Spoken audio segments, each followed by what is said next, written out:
बिस्मिल्लाहिर्रहमानिर्रहीम। तुम्हारी असल हस्ती तुम्हारी सोच है, बाकी तो सिर्फ हड्डियां और खाली गोश्त है। आशिक और माशूक में हिसाब किताब नहीं होता।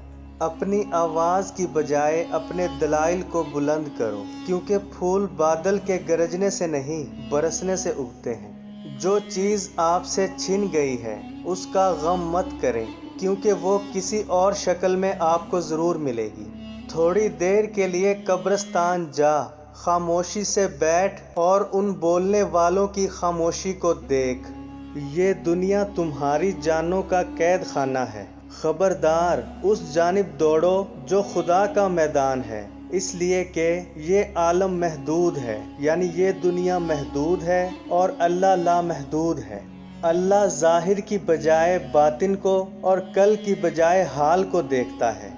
मौलाना रूमी ने क्या खूब कहा, आरिफ यानी अल्लाह का वली तो पानी के कटोरे में भी खुदा को देखता है, लेकिन जिन्हें खुदा से मोहब्बत ना हो उन्हें अपना चेहरा ही नजर आता है। जख्म वो जगह है जहाँ से रोशनी आपके अंदर दाखिल होती है।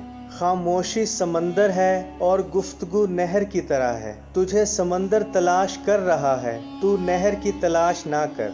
मेरी उम्र का हासिल इन 3 बातों से ज़ायद कुछ भी नहीं। खाम था, पुख्ता हुआ और जल गया।